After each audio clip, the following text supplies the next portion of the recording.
그 미국의 베스트셀러 작가죠. 크리스찬 베스트셀러 작가인 맥스 루케이도라고 하는 분이 쓴 책 가운데 하나님 저도 고치실 수 있나요? 라고 하는 책이 있어요. 그 책에 보면 우리가 한 번은 생각해 봐야 될 이야기가 나옵니다. 늦은 밤 백화점에 도둑이 들었어요. 근데 이 도둑이 희한해요. 물건은 하나도 훔치지 않고 백화점 안에 있는 물건 가격표만 바꿔 놓아요. 그래서 명품에다가 아주 비싼 그 옷에다가 값싼 가격표를 붙여놓고요. 그리고 그 값싼 가격표를 갖다가 명품에다가 비싼 그 옷이죠. 거기에다가 아주 값싼 가격표를 붙여놓는 거예요. 그 가격이 완전히 엉망이 되어버린 겁니다. 그리고 그렇게 날이 밝으면서 다음 날이 되었어요. 어느 때처럼 그 시간이 되자 백화점은 개점했고 늘 그렇듯 손님들이 이제 들어와서 쇼핑을 시작합니다. 한참 동안 아무도 이 가격표가 바뀐 것을 발견하지 못합니다. 그러다가 4시간이 지난 다음에 이 사실을 알게 됩니다. 백화점은 엄청난 혼란에 빠지게 되었겠죠. 그 4시간 동안 누군가는 엄청난 횡재를 했고 또 누군가는 엄청난 바가지를 썼습니다. 이 가치관의 혼란. 오늘 우리가 살고 있는 이 시대가 혹시 그렇지 않은가? 우리가 살고 있는 이 사회가 그렇지 않은가? 정말 뭐가 중요하고 뭐가 가치 있는 일일까? 우리는 정말 가치 있는 일을 중하게 생각하고 있을까요? 어떤가요? 여러 해 전에 크리스찬 센츄리라고 하는 크리스찬 잡지에 제목이 뒤틀린 가치관이라고 하는 특집 기사가 실린 적이 있어요. 거기서 그 미국 역사에서 가장 유명했던 가수 엘비스 프레슬리라고 하는 이 가수가요, 1시간에 부른 대가, 노래를 1시간 동안 노래를 불렀는데 그때 받은 돈이 그 당시 돈으로 중개료 포함해서 12만 5천 달러. 우리나라 돈으로 따지면 얼마나 될까요? 그건 여러분들이 알아서 계산하세요. 12만 5천 달러. 그런데 여러분, 그때 이 엘비스가 한 1시간에 벌어들인 그 돈이 그 당시 미국 대통령의 연봉이었어요. 그리고 미국 대법원장의 연봉의 3배였고 미국 초등학교 교사 연봉의 25배가 되는 액수였으며 대학생이 125명의 등록금을 낼 수 있었고 3,000명의 난민들을 구할 수 있는 액수였다. 물론 여러분, 우리가 내가 좋아하는 일에는 누구나 다 가치를 부여하죠.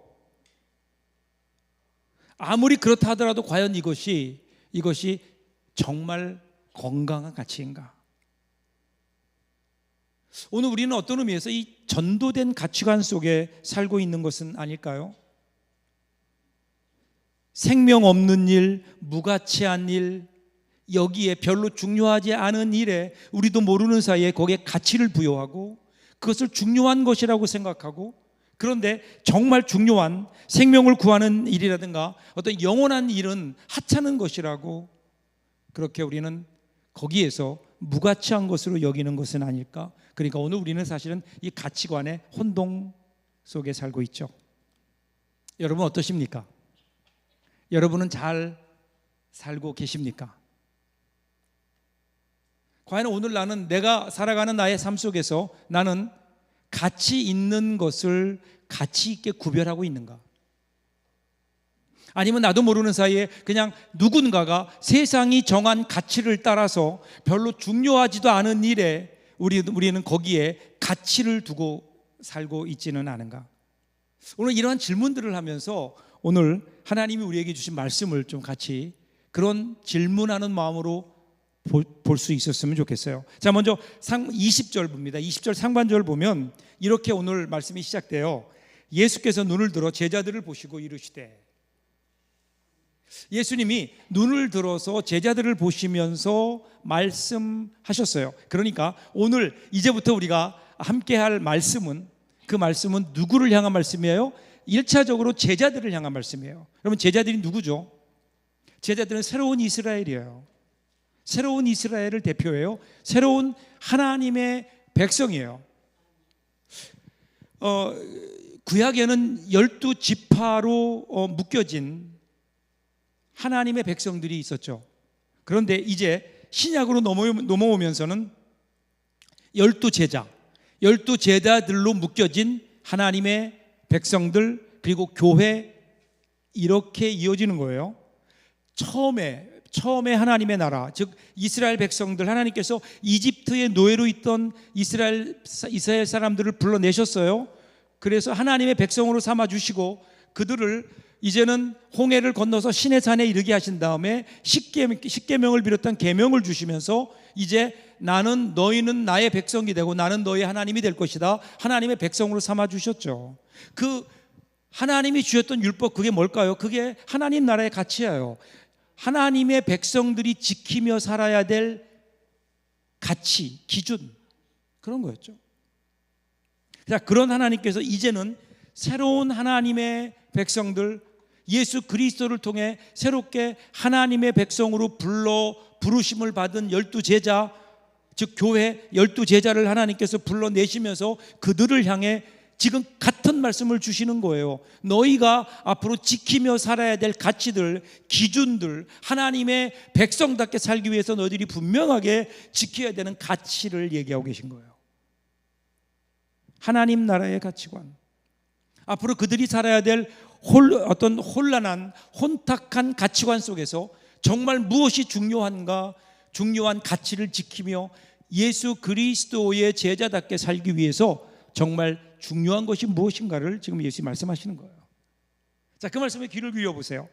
먼저 예수님께서 20절 하반절에서 이렇게 말씀하세요. 너희 가난한 자는 복이 있나니 하나님의 나라가 너희 것이며. 첫 번째 가치가 뭐냐면 가난이에요. 가난한 자가 복이 있다. 그런데 거기에는 이유가 있어요. 그 이유가 뭐냐면 하나님 나라를 소유하기 때문이다. 이 예수님 말씀을 들었던 그 당시에 제자들과 함께 있었던 유대인들은 굉장히 충격을 받았을 거예요. 왜 그럴까요? 그 당시에 유대인들은 물질의 복이 하나님께서 주신 복이라고 믿고 있었어요. 의심 없이 그들은 믿고 있었어요. 그래서 이 땅에 누리는 모든 복은, 물질의 복은 하나님이 주신 것이다. 그들은 그렇게 믿고 있었다고요. 그런데 지금 예수님께서는 부유한 자가 복이 있다가 아니라 가난한 자가 복이 있다, 이렇게 말씀하시니까 얼마나 충격을 받겠어요. 여러분들의 모습도 보니까 충격이네요. 오늘 우리도 사실 그렇게 생각하지 않나요? 이 땅에서 우리가 누리는 어떤 물질, 우리가 이 땅에서 누리는 평안함, 이것이 하나님의 복이라고 혹시 우리도 이렇게 생각하고 있잖아요. 그런데 예수님께서 말씀하세요. 그게 복이 아니다. 가난한 사람이 복이 있다. 가난한 사람이 복이 있다. 자, 그러면 예수님께서 여기서 말씀하시는 가난은 뭘까요? 자, 그러면 우리가 복을 받기 위해서 우리는 가난한 사람이 되어야 될까요? 그동안 우리가 가지고 있던 모든 물질들을 버려야 될까요? 예수님께서 하시는 가난한 사람이라고 말할 때 가난은 절대로 그냥 어떤 경제적인 차원에서의 가난을 이야기하는 것은 아니에요. 이 가난한 사람, 그러면 가난한 사람이 누굴까요? 여러분, 성경에 나타나는 가난한 사람, 그러면 누가 생각나세요? 고아와 과부. 고아와 과부가 성경에 나타난 가장 가난한 사람들을 대표하는 사람들이에요. 자, 그러면 고아와 과부의 공통점이 있어요. 그게 뭘까요? 의지할 데가 없어요. 고아는 부모가 없어요. 여러분, 부모가 없는 어린 아이, 의지할 데가 어디 있겠어요? 과부는요, 남편이 없잖아요. 남편이 없는 사람이 과부잖아요. 그러면 지금은 하고는 다르죠. 그때는요, 그때 문화를 보면 모든 경제권을 남자가 가지고 있었어요. 남자만 일할 수 있었어요. 여자는 일할 수 없었던, 지금도 중동 지역에 가면 지금도 여전히 모든 경제권을, 일할 수 있는 모든 경제권을 남자가 가지고 있어요. 여성은 원칙적으로 직업을 못 갖게 돼 있어요. 경제권이 없어요. 이런 상황 속에서 이 과부는 어떻게 의지할 데가 없는 거예요. 의지할 데가 없어요. 그러니까 그 당시에 고아와 과부는 어떤 사람일까요? 의지할 데가 없는 사람, 이 세상에, 이 땅에 의지할 사람, 의지할 데가 없는 사람들을 가리켜서 가난한 사람들, 그렇게 성경에서는 이야기해요. 만일에 하나님의 도우심이 없으면 절대로 살아갈 수 없는 사람, 이 땅에는 하늘의 도우심이 아니면 살아갈 수 없는 사람이 고아와 과부라고요. 그래서 예수님께서 고아와 과부에게는 특별한, 어떤 면에서는 굉장히 편파적인 사랑, 그 사랑을 그들에게 보여주셨고, 그리고 고아와 과부를 잘 돌보는 것이 하나님을 기쁘시게 하는 일이다라고 얘기할 정도로 하나님께서는 이들에게 기대한 관심을 가지고 사랑하셨어요. 왜 그럴까요? 그들은 하나님이 아니고는 살 수 없는 사람들이에요. 하나님이 아니고는 살 수 없는 사람, 의지할 때라고는 하나님밖에 없는 사람, 이 사람들이 가난한 사람들인 거예요. 그러니까 여러분, 사실은요, 내가 어떤 경제적인 의미에서 물질을 많이 가졌다고 해서 내가 가난한 사람이 될 수 없는 게 아니에요. 또 반대로 내가 아무것도 가지고 있지 않다고 해서 그 자체가 가난한 사람이 되는 건 아니에요. 많은 돈을 가지고 있고 물질을 가지고 있더라도 하나님, 나는 이 물질로 사는 사람이 아닙니다. 하나님이 계시지 않으면 난 살 수 없고, 하나님의 은혜가 아니면 살 수 없고, 나는 내가 의지할 때라고는 이런 돈들이 아니라 하나님밖에 안 계십니다. 이 사람이 바로 가난한 사람, 가난한 자라고 하는 거예요. 자, 반면에 부유한 자는 어떨까요? 24절 같이 한번 읽어볼까요? 24절입니다. 그러나 화 있을진저 너희 부요한 자여, 너희는 너희의 위로를 이미 받았도다. 아까 가난도 경제적인 의미의 가난을 얘기하는 게 아니라 그랬죠. 그렇다면 여기도 부요함도 마찬가지예요. 부요함 자체가 그것이 화라는 게 아니에요. 오히려 그 재물을 가졌기 때문에 하나님을 의지하는데, 본질적으로 하나님을 바라보는데 그 물질이 방해가 되는 사람들, 그러니까 재물을 통해서 마치 그것이 내가 의지할 때고, 내가 재물만 가지면 행복할 수 있다, 이 땅에서 내가 잘 살 수 있다, 하나님보다 재물에 더 가치를 두고 사는 사람, 하나님보다 재물을 더 의지하고 사는 사람, 이런 사람이 부요한 자라는 거예요. 그들은 그들의 위로를 이미 받았다는 거예요. 근데 한번 가만히 생각해 보세요. 요즘 우리가 사는 시대가 그렇지 않나요? 돈이면 다 된다, 이런 생각들이 우리 가운데 있어요. 그래서 우리도 모르는 사이에 내가 오늘 이렇게 불행한 이유는, 오늘 내가 이렇게 어렵게 사는 이유는 돈이었기 때문이라고 하는 그러한 생각들이 우리 가운데, 우리도 모르는 사이에 자리 잡고 있단 말이에요. 근데 한번 우리가 정직하게 생각해 보자고요. 정말 돈이 그렇게 우리의 인생을 좌지우지하는가? 넓게 생각해 보세요. 돈으로 얻을 수 있는 것들이 많아요, 사실. 그렇지만 돈으로 얻을 수 없는 것도 많아요. 그런데 돈으로 얻을 수 없는 것은 대단히 중요한 것들이에요. 우리가 이런 얘기 많이 들었죠. 돈으로 비싼 침대는 살 수 있지만 꿀잠은 살 수 없다. 동의하시나요? 그렇죠. 우리가 침대를 좋은 침대는 과학입니다, 뭐 이러면서 이런 좋은 침대를 사는 이유가 뭐예요? 편안한 잠을 자기 위해서잖아요. 근데 어느 때부턴가 우리가 편안한 잠에 관심을 갖는 것이 아니라, 얼마나 내가 좋은 침대를 가지고 있는가, 얼마나 내가 브랜드 침대를 가지고 있는가, 얼마나 내가 비싼 침대를 가지고 있는가, 여기에 관심을 둔단 말이에요. 그래서 그 좋은 침대를 사기 위해서 우리는 꿀잠을 버려야 돼요. 이런 어리석은 삶을 살고 있다고요. 여러분, 우리에게 집이 필요해요. 집이 필요한 이유가 뭐예요?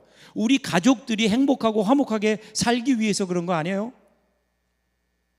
그런데 어느 때부터인가 우리는 집에만 관심을 가져요. 좋은 집, 넓은 집, 큰 집. 그래서 그러다 보니까 집은 화려해졌어요. 집은 커졌는데, 그런데 그 안에 사는 사람들이 정말 행복한가, 화목한가? 만일 여러분 집은 정말 대골 같은 집에서 사는데 거기에 사는 사람들이 매일 싸워요, 화목하지 못해요.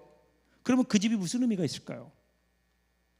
그럼에도 불구하고 우리는요, 큰 집을 가져야 행복할 수 있다라고 그렇게 잘못된 가치에 속고 있다고요. 세상이 만들어 놓은 가치에 오늘 그리스도인들까지도 거기에 속고 있는 것은 아닌가? 여러분 제발 사탄이 바꾸어 놓은 가치에 속지 마세요. 진짜 가치는 따로 있다니까요. 진짜 가치는요, 예수 그리스도밖에는 안 계세요. 하나님 나라, 예수 그리스도께서 이루신 하나님 나라밖에는 없어요. 그래서 가난한 자가 복이 있다. 복이 있는 이유는 뭐예요? 하나님 나라가 이루어졌다고요. 여러분, 하나님 나라가 어떤 나라예요? 하나님 나라, 하나님이 다스리는 나라예요. 하나님이 다스리는 곳이에요. 하나님이 다스리는 곳, 이보다 더 행복하고 그리고 완전한 나라가 어디 있겠어요? 근데 이 하나님 나라는 어떤 사람들에 의해서 이루어지는가? 그러면 하나님이 왕임을 인정하는 사람들이에요. 하나님의 다스림을, 하나님의 통치를 인정하는 사람들, 그 마음속에, 그 가정에, 그 사람이 있는 그곳에, 거기에 하나님 나라가 이루어지잖아요. 그렇다면 그러기에 부자는 다른 것에 의존하다가 하나님 나라를 보지 못하는 거예요. 근데 가난한 사람은 이 세상에 의지할 데가 없기에 이 세상이 아니라 눈을 들어 하나님을 바라보는, 하나님의 나라, 하나님을 왕으로 인정하고 하나님을 주인으로 인정하고 그 하나님의 다스리심을 인정하는 사람, 이 사람이 가난한 사람인 거예요. 사랑하는 여러분, 오늘 우리는 어떨까요? 오늘 우리는 어디에 가치를 두고 살아갈까요? 그리고 두 번째, 예수님이 또 다른 반전을 말씀하세요. 21절 같이 한번 읽겠습니다. 지금 줄인 자는 복이 있나니 너희가 배부름을 얻을 것이며 지금 우는 자는 복이 있나니 너희가 웃을 것이며. 자, 가난한 게 복이다 그러더니 이번에는 뭐라고 말씀하세요? 줄인 자, 배고픈 자, 그리고 우는 자가 복이 있다 그래요. 정말 우는 거, 배고픈 거, 이게 정말 그 자체를 예수님께서 복이라고 말씀하실까요? 자, 근데 여러분 지금 이 말씀을 누구에게 한다고요? 제자들에게. 근데 지금 제자들의 상황을 한번 보세요. 제자들의 상황이 어땠을까요? 여러분, 베드로가 예수님을 따르기 위해서 그가 지금까지 살아왔었던 배와 그물을 버려두고, 지금까지 돈 벌었던 것 뒤로 다 버려두고 예수님을 따랐잖아요.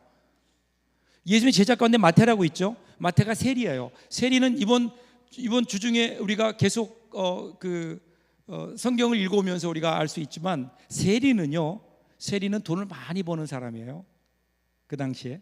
근데 그 많은 돈을 벌 수 있는 좋은 직업을 버리고 예수님을 따랐다고요.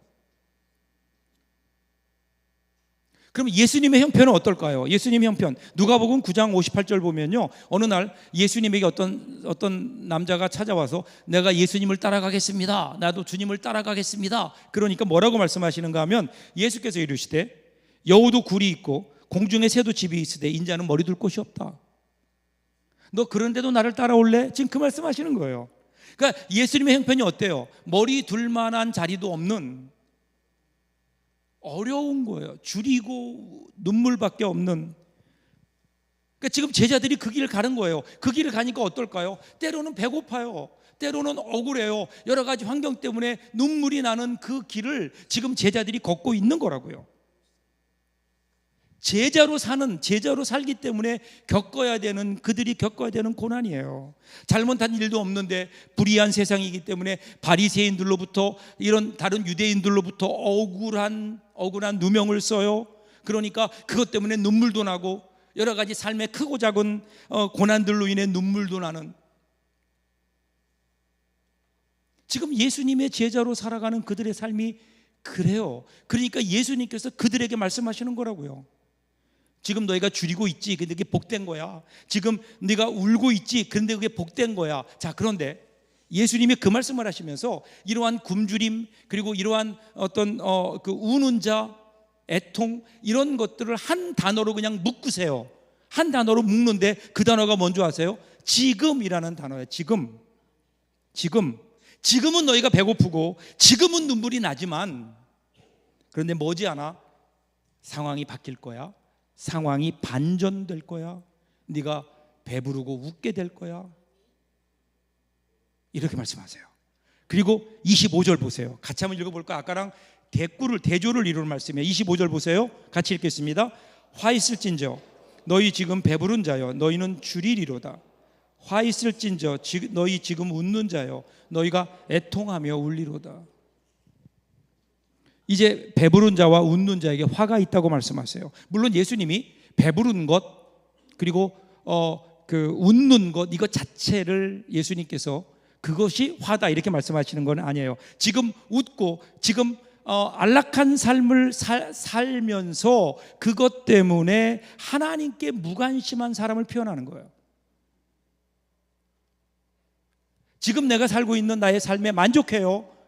그러니까 더 이상 뭐 다른 게 필요가 없어요. 지금 그냥 이 상태로 살았으면 좋겠다. 걱정 없이 근심 없이 하나님 없이 그냥 이 상태로 조금의 변화도 없이 그냥 이렇게만 쭉 살았으면 좋겠다라고 그렇게 생각하는 사람들, 이 사람들이 부요한 자이고 웃는 자예요.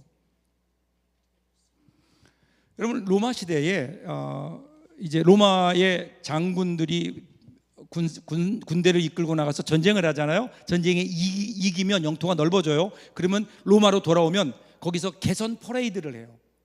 많은 사람들이 나와서 막 환영하고 영웅이라고 그러는데 바로 그 옆에 한 노예가 있어요. 그 노예가 옆에서 계속해서 그 장군에게 이야기를 해야 돼요. 반복해서.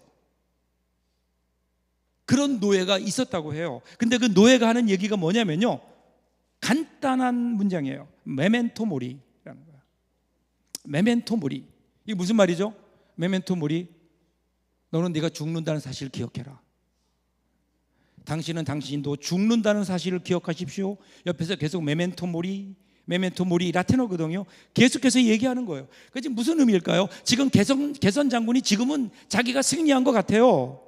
그 지금은 네가 모든 사람들에게 존경을 받고 그런 칭찬을 듣고 있지만 그럼에도 불구하고 너는 신이 아니라 인간이다. 너도 언젠가는 죽을 것이다.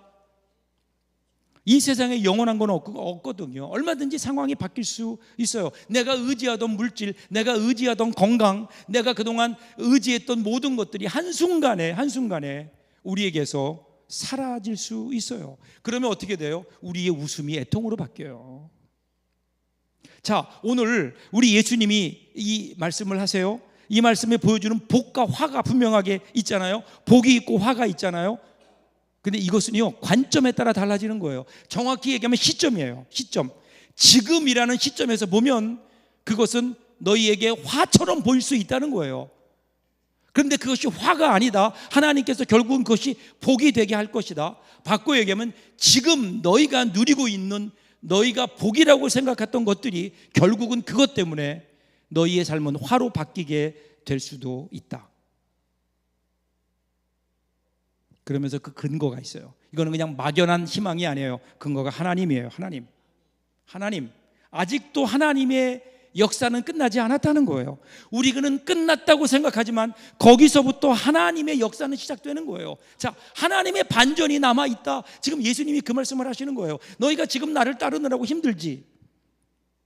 네가 예수님이 나의 제자로 나를 따라오니까 배고프기도 하고 눈물도 있고 힘들지, 고난이 있지. 그런데 그게 복이야. 하나님께서 너희들의 그 눈물을 웃음으로, 너희들의 배고픔을 배부름으로 바꾸어 주실 하나님의 놀라운 하나님의 반전 카드가 있다는 거예요. 사랑하는 여러분, 오늘 우리에게도 그런 말씀 주시지 않을까요? 오늘 우리가 예수 믿어요. 나는 나름대로 예수 믿으려고 하는데 우리 가운데 문제가 끊이지 않아요. 하나님 말씀대로 살려다 보니까 여러 가지 어려움도 있어요. 하나님을 내가 잘 믿고 있는 것 같은데, 그런데 내 삶에 여전히 배고픔이 있고 눈물이 있고 고난이 있어요. 왜 그럴까? 이젠 더 이상 소망이 없다. 그러면서 우리의 삶이 이제는 끝이야. 이제는 더 이상 소망이 없어라는 생각에 우리가 사로잡히기도 하죠. 그런데 여러분, 그때 기억하라는 거예요. 지금 너희가 고난 가운데 있지만 그러나 잊어서는 안 될 게 있다. 그게 뭐예요? 그게 여호와 이레예요. 여호와 이레의 은혜예요. 하나님이 우리의 미래를 준비하신다고요. 우리는 끝났다고 생각하는 그 순간 하나님은 절대로 거기서 끝나지 아니하시고 그 다음 일을 준비하시는 하나님. 하나님의 반전이 있다는 거예요. 사랑하는 여러분, 오늘 우리가 하나님의 말씀대로 살면서 겪는 여러 가지 어려움들, 고난들이 우리에게 있을 수 있어요. 예수 믿기 때문에. 그런데 그때 하나님께서는 절대 우리의 눈물은 눈물로 끝나지 아니하고 우리의 눈물을 웃음으로, 기쁨으로 바꾸어 주실 하나님의 반전 카드가 기다리고 있다는 거예요. 이 하나님의 은혜를 기억해라. 이 하나님의 은혜를 기억해라. 지난번에 어느 분이 저하고 얘기 중에 그래요. 목사님, 하나님이 가장 잘 만드시는 요리가 뭔지 아세요? 그렇게 물어요. 요리. 하나님이 요리를 하시는데 어떤 요리를 가장 잘 만드시는가? 여러분 뭘까요? 그랬더니 제가 글쎄 하고 잘 머뭇거렸더니 그분이 저에게 답을 얘기하면서 목사님, 정답은 전이에요. 전 아시죠? 파전. 그죠? 그 다음에 또 무슨 전이 있을까요?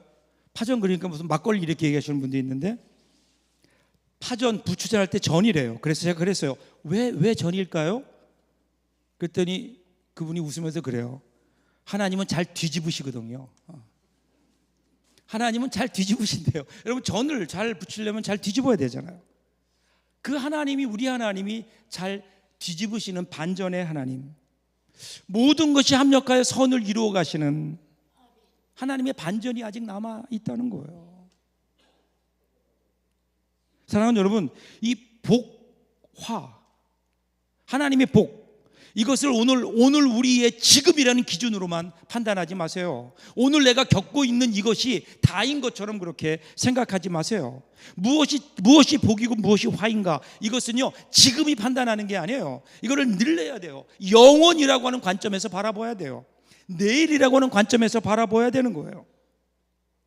영원이라고 하는 관점에서 바라보면 복이 아니고 화가 아닌 거예요. 그때 비로소 이것을 아는 사람들이 복 있는 사람이 되는 거라고요. 여러분, 복 받은 사람이 아니라 복 있는 사람, 아니 복이 되는 것이 성경에서 우리에게 주는 진짜 복이 아닐까요? 우리의 삶의 환경 속에 우리가 원하는 것, 우리가 웃는 것, 우리가 만족하는 것으로 있는 것, 만족한 것이 많은 것이 복이 아니라, 진짜 복 있는 사람은 오늘 눈앞에 펼쳐지는 나의 삶의 환경이 복이 아니라 영원의 관점에서 변치 않는 영원한 하나님 나라, 그 나라의 가치로 살아가는 사람이 진짜 복 있는 사람이 아니겠느냐. 성경에서 우리에게 이렇게 말씀하시는 거예요. 그러기에 저와 여러분은 이 복 있는 사람이 될 수 있기를 주님의 이름으로 축복합니다. 그래서 이 세상의 가짜 복에 현혹되지 마세요. 영원한 하나님 나라의 진짜 복을 얻는 그 복을 진짜 복으로 알고 이렇게 살아갈 수 있다면 여러분, 우리 삶이 좀 더 가치 있지 않을까요? 마지막 반전이 하나 더 있어요. 22절이에요. 22절 같이 읽어볼까요?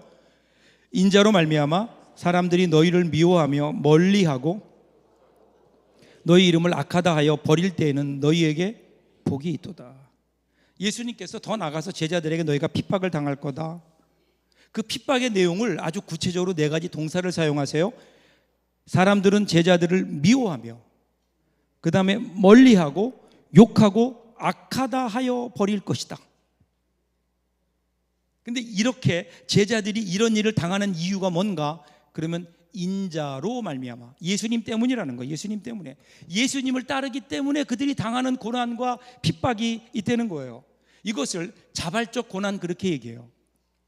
여러분, 요즘은요 우리가 예수 믿는다고, 내가 주님의 제자로 살아간다고 외부에서 우리에게 핍박하지 않아요. 우리를 잡아가지 않아요. 그런데 우리가 그렇게 예수님의 뒤를 따르는 제자로 살아갈 때 우리 가운데 다가오는 고난이 있는데, 그 고난이 뭐예요? 자발적 고난이에요. 내가 예수를 믿기 때문에, 예수의 제자로 살기 때문에 나에게 다가오는 그러한 그 고난들이 있다고요. 예수 믿지 않으면, 아니 예수님을 따라가지 않으면, 제자로 살아가지 않으면 안 당해도 되는 고난들인데, 예수를 믿기 때문에 내가 감당해야 되는 고난, 이 자발적 고난이 있는 거예요. 만일에 내가 예수 믿는데, 내가 교회를 다니는데 나에게는 이러한 자발적 고난이 없다, 그러면 분명한 한 가지 있어요. 나는 예수를 잘 믿고 있는가? 나는 예수의 제자로서 제대로 잘 따라가고 있는가? 우리 자신의 모습을 다시 한번 봐야 돼요. 다시 한번 봐야 돼요. 자발적 고난. 만약에 이게 없다면 오늘 우리는 주님을 따라가기보다는 더 배부르고 이 땅에서의 평안함만 우리가 추구하고 있는 것은 아닐까. 자, 26절 보세요. 26절 같이 한번 마지막 절인데 같이 읽겠습니다. 모든 사람이 너희를 칭찬하면 화가 있도다. 그들의 조상들이 거짓 선지자들에게 이와 같이 하였느니라. 이제는 핍박이 아니라 너희가 모든 사람에게 칭찬받으면 너희에게 화가 있다는 거예요. 여러분, 이 말씀을 우리가 정말 무겁게 들어야 돼요. 칭찬받는 건 중요한 거예요. 우리 예수 믿는 사람이 예수 믿지 않는 사람들에게 칭찬받아야죠. 당연해요. 칭찬 들어야 돼요. 근데 문제는 여기가 모든 사람에게 칭찬받는다는 데 문제가 있어요. 모든 사람, 여기는 누가 포함될까요? 바리새인, 그 당시에, 그 다음에 로마의 관리들, 사두개인들, 종교 지도자들. 예수님도 이들에게 칭찬받지 않았어요. 아니, 칭찬받지 않고 오히려 그들과 더불어 논쟁하고 싸우셨어요. 모든 사람에게 칭찬을 듣는다? 그러면 화내는 거예요. 왜 그럴까요? 바꿔 얘기하면 모든 사람의 칭찬을 들으려면 나의 기준을 내려놓고 그 사람 기준에 맞출 수밖에 없어요. 그렇죠? 그렇지 않고 어떻게 모든 사람들에게 칭찬을 들을 수 있겠냐고요. 그런데 예수 믿는 사람, 그리스도인의 삶은 모든 사람에게 칭찬 듣는 삶이 아니에요. 우리는 예수 그리스도의 칭찬이 이 모든 세상의 사람의 칭찬보다 더 중요하다고 생각하고 거기에 가치를 두고 살아가는 사람들이 예수님 따라가는 거 아니에요? 여러분, 만약에 예수 믿는 우리가 모든 사람으로부터 칭찬받아야 되면 우리가 제일 먼저 포기해야 될 게 있어요. 그게 뭔지 아세요? 모든 사람에게 칭찬을 들으려면 전도 안 해야 돼요. 선교 안 해야 돼요. 왜냐하면 사람들이 이거 되게 싫어하거든요. 여러분, 전도해 보셨나요? 사람들이 좋아하던가요?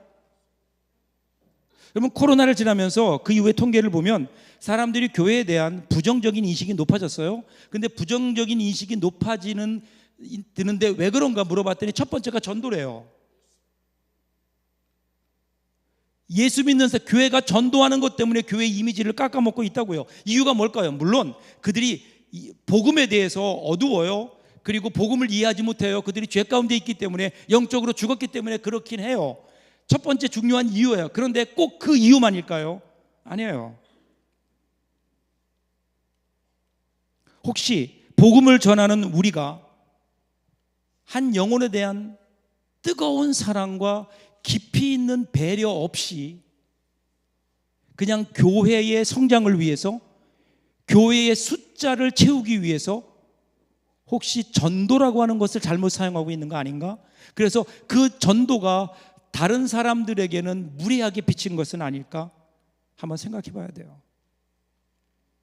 여러분, 전도는 절대로요, 교회의 숫자를 채우기 위해서, 교회가 수적으로 성장하기 위해서 해야 되는 것이 전도가 아니에요. 여러분, 이거 사탄이 교보하게 바꿔놓은 거예요. 전도는요, 그리스도인들이 해야 되는 마땅한 그리스도의 지상 명령이에요. 우리가 기도해야 되듯, 우리가 하나님 앞에 나와서 예배해야 되듯, 우리가 만나는 사람들에게 우리의 삶 속에서 그리스도를 증거하며 사는 것, 이것이 우리 신앙인으로 예수를 믿는 제자로서 당연히 그것을 감당해야 되는 거라고요. 우리가 포기할 수 없는 것들이에요. 그럼에도 불구하고 오늘 혹시 우리의 연약함 때문에, 우리의 잘못된 방법들 때문에 혹시 전도라고 하는 것이 부정적으로 비춰지고 있는 것은 아닌가? 그럼에도 불구하고 포기할 수 없다고요. 복음 전하는 일을 어떻게 포기해요? 이 세상 사람들이 다 싫어해도 우리는요, 최대한으로 이 영혼을 사랑하는 마음과 그들을 향한 깊이 있는 배려하는 마음을 가지고 하나님의 말씀을 말씀답게, 전도답게 우리가 복음을 전해야 되는 거예요. 이것은 포기할 수 없는 거 아니에요? 세상 사람들이 싫어한다고, 세상 사람들이 칭찬하지 않는다고 이 일을 안 해요? 더 나가서 여러분, 우리가요, 만일에 모든 사람으로부터 칭찬을 들으려면 우리는 예수 믿는다는 사실을 우리는 드러내면 안 돼요. 소위 두더지 신앙인으로 살아가야 돼요. 내가 예수 믿는 걸 밝히면 안 돼요. 내가 밝히는 순간 사람들은 어떨까요? 싫어해요. 부담스러워해요. 오늘 성경은 지금 그 얘기를 하는 거예요. 너희가 세상의 칭찬 구하지 말라는 거예요. 세상이 동의해 줄 것을, 세상이 이해해 줄 것을 생각하지 말아라 하는 거예요. 당연히 우리가 예수 그리스도의 제자로 살아가면 세상이 너희를 핍박할 거다, 너희를 미워할 거다, 너희를 절대로 이해하지 못할 거다. 그럼에도 불구하고 포기할 수 없는 길이 우리가 예수 믿는 일이고, 그리고 예수 그리스도의 제자로 살아가는 것 아니에요. 이 세상의 칭찬으로 사는 사람이 아니에요. 저희는 이 세상의 고난과 핍박을 이겨내고, 그럼에도 불구하고 주님의 말씀을 따라 오늘도 하나님의 나라를 위해서 걸어가야 되는 사람이 오늘 예수 믿는 사람들이고 그리스도인이고, 그리고 예수 그리스도의 제자가 아닐까요? 오늘 우리가 혹시 이 가치를 놓치고 있는 것은 아닐까? 세상의 칭찬에 혹시 우리의 가치를 두고 있는 것은 아닐까? 그러다 보니까 오늘 교회가 위축되고 있어요. 위축되지 마세요. 만일에 우리가 잘못한 것에 대해서 세상이 지적하면 우리는 겸손하게 받아들이고 그것을 고쳐가야 돼요. 그 비판에 대해서 우리는 겸손한 마음으로 받아들이고, 그리고 우리가 그것을 여러분 개선해 가야 되지 않을까요? 분명한 일이에요. 그러나 세상이 복음에 대해서 반대하는 일에 대해서는 우리는 절대로 포기할 수 없다고요. 그들이 아무리 싫어해도, 그들이 아무리 반대해도, 여러분 우리는 예수 그리스도의 복음을 복음답게 전하는 이 일을 위해서 우리는 기도하고, 그리고 준비해서 이 주님이 원하시는 이 일을 감당해 가야 되는 거예요. 사랑하는 여러분, 지금 우리는 너무도 힘든 시절을 지나고 있을지도 모릅니다. 근데 기억하세요. 눈에 보이는 게 다가 아니라고요. 오늘 내가 당하는 고난이 영원할 거라고 생각하지 마세요. 상황이 답답하고 힘들지만, 근데 여러분 그때 기억하세요. 그때 기억하세요. 하나님의 반전이 기다리고 있다고요. 우리를 향한 하나님의 계획은 지금도 진행 중이에요. 우리를 향한 하나님의 섭리는 아직도 끝나지 않았어요. 내 삶에 나도 더 이상 소망이 없어 보이고, 많은 사람들도 우리의 삶을, 우리의 모습을 보면서 더 이상 소망이 없다, 끝이라고 얘기하는 그때 우리 주님께서 뭐라고 말씀하세요? 아니라고요. 너를 향한 나의 계획은 아직 끝나지 않았다. 너를 향한 나의 사랑은 아직도 끝나지 않았다. 지금도 계속된다. 이제 곧 반전이 있을 거다. 이제 곧 뒤집어질 거다. 하나님의 섭리는 끝나지 않았다고요. 그러므로 우리 가운데 여전히 끝나지 않은 하나님의 그 섭리 마음속에 가지고, 오늘 우리가 그리스도 예수를 따라가는 제자로서 오늘 혹시 우리에게 고난이 있고 힘든 일이 있고, 우리에게 핍박이 있고 울 일이 있고 힘든 일이 있더라도 그것을 주님이 주시는 이 약속을 이겨내며, 이 소망으로 이겨내며 포기하지 아니하고 힘있게 걸어가는 것, 이것이 오늘 주님이 우리에게 원하시는 일이 아닐까? 이것이 복된 길이 아닐까요? 이번 한 주간도 여러분 예수 그리스도의 제자로 살아주십시오. 힘들고 어려워도 포기하지 말고, 우리와 함께 하시는 하나님의 반전이 있기에 그 하나님과 함께 오늘 주님이 걸어가신 십자가의 길을 힘있게 걸어가는, 그래서 그것이 우리에게 영광이 되는 놀라운 은혜가 저와 여러분들에게 가득하시기를 주님의 이름으로 축복합니다. 기도하겠습니다.